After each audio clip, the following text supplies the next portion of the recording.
Hey beautiful buttercups, welcome back to this week's video. This week's video kind of came up a little bit late just because I've been having a really hard time figuring out this new setup, but I hope this works out this time.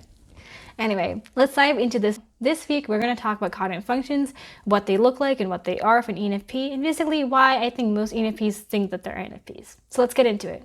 What are cognitive functions?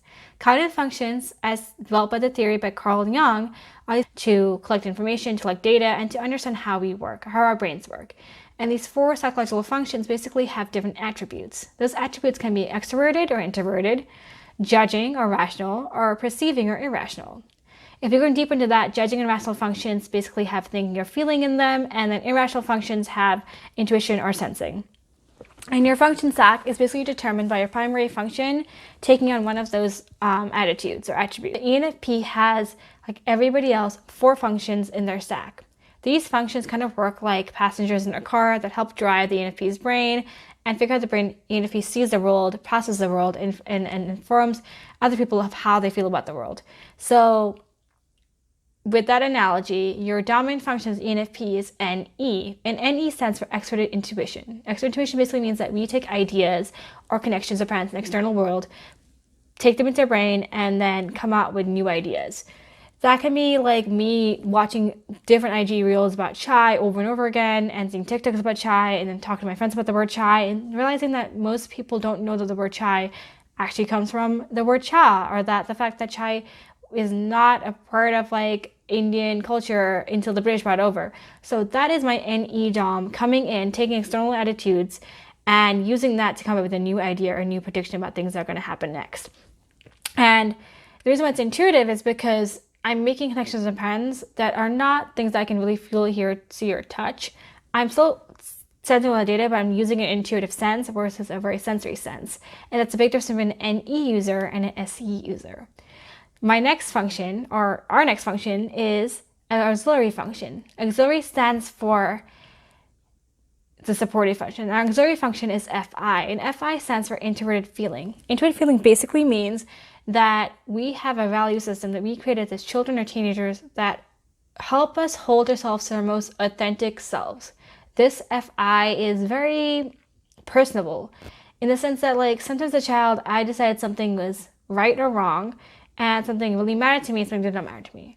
When I am taking an idea or I'm having many ideas or creative projects, the things I will spend most time on are the things that my FI values the most. And for each Enfp, that value system is very different. It's very complicated, and it can be, it's very different for everybody else. And so it's very hard to explain like my own FI versus someone else's FI. Because what I value and find authentic could be very different to people.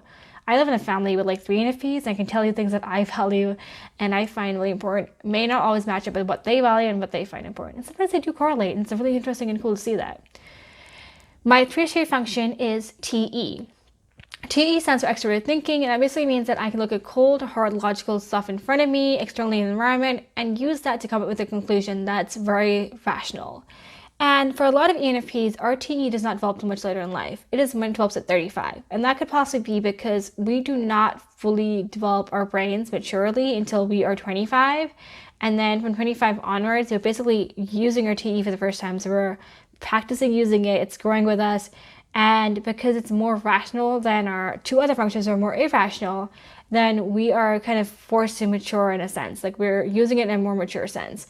And I would say my TE is something that I would use for like shooting a video. For instance, is this video I'm shooting, am I speaking in a way that is clear? Am I, is the lighting looking good? Am I looking at the camera? Am I doing things? These are logical hard things I can see externally around to make a conclusion if a video is going to be good or not, or if a video is going to do well or not. So those are the analytics that you're looking at to figure out how something works out, and that's TE.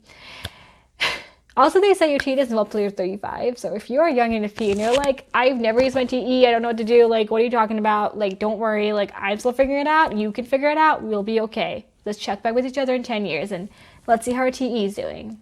The last function of Enfp is SI, and SI stands for introverted sensing. Introverted sensing is using past patterns and experiences to guide yourself in future events. So for instance, let's say you have, as a teacher, you have an evaluation coming up, and the last time your children were not doing the things you wanted them to do, they were not going so well.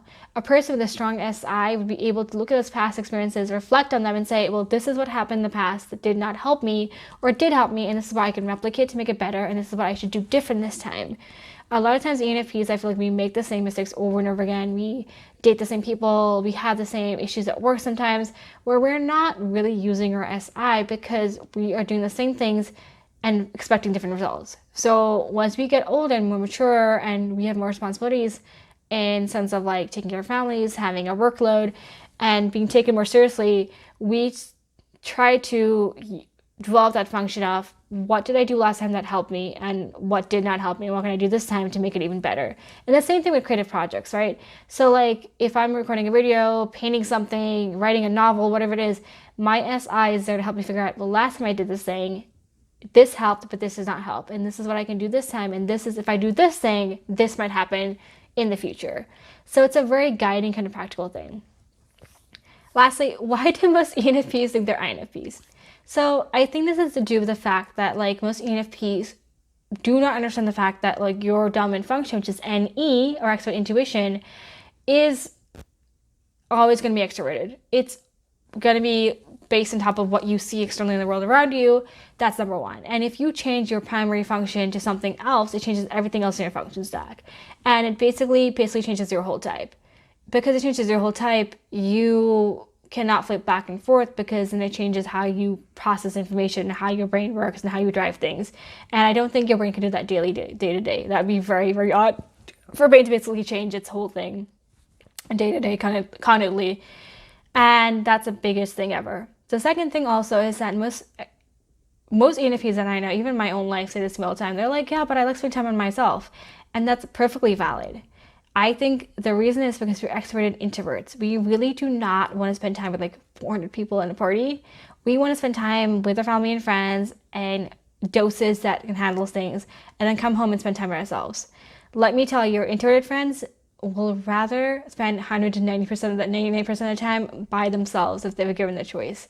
I think as ENFPs, if we're given the choice, we would want to do something where we are interacting with other people as well as being by ourselves. So there is that big balance that we have to find in our lives of being ENFPs. And I hope this video kind of functions made sense.